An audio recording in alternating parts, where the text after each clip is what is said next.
Welcome back to LatiNation. I'm your host, Humberto Guida. And coming up, we learn about a very new pastime that is exploding all over the developed world. It's called FPV drone racing. And the FPV stands for first-person view or first-person video. It's a motorsport where participants control drones equipped with cameras while wearing head-mounted displays showing the live stream camera feed from the drones. So gear up, because up next we meet with the team behind one of the most important manufacturers of racing drones in the country to learn everything about the world's newest motorsport. And yes, it's technically a motorsport. Check it out. En Acción, brought to you by the U.S. Army. Find out more at goarmy.com. My favorite thing about flying and freestyle is just the freestyle aspect of it. You're kind of flying, you're letting your mind loose, doing things you normally can't do. It's something that you really have to try to get that feeling.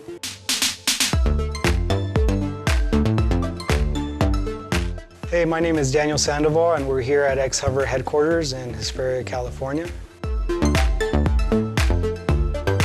We build a range, a variety of different drones here. Anything from the smallest drones we make here are 2-inch drones all the way up to our 5- and 6-inch drones.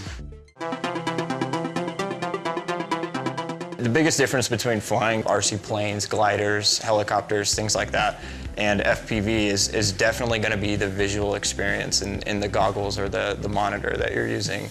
Being immersed into the aircraft instead of just looking at it from afar, you know? So now you actually feel like you are flying this aircraft, and there's a completely different aspect of fun that can be had with something when you feel like you're inside of it. Flying drones with goggles is a much different experience than flying an airplane, just because you can see exactly what the drone sees in front of it. You can go through objects a lot easier. You don't have to keep a sight on the drone or anything like that.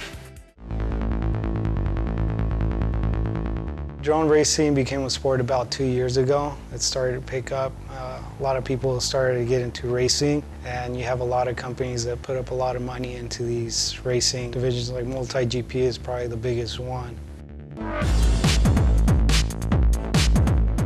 There's a lot of adrenaline aspects of this, being behind the goggles and again, feeling like you're inside the aircraft. A lot of the injury aspect is gone from an adrenaline sport that you would normally have. Financial aspect of it, the prices have come down a lot since this is a very wide market now, which has made it a lot more accessible to pretty much all audience around the board there.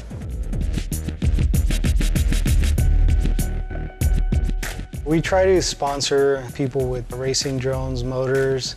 Basically, in a race, you're going, over 100 miles per hour, and as soon as you hit a gate, you're going to break motors and parts, and things can get really expensive. And we want to support our pilots by sending them replacement parts. And not only that, we also try to engineer the drone where it's extremely easy to replace a part, because if you break a part in a race, you only have a certain amount of time to get back up in the air. So we have to make it so it's super easy to replace an arm, super easy to replace a motor. But we just try to help them out as much as we can and support them in the racing industry.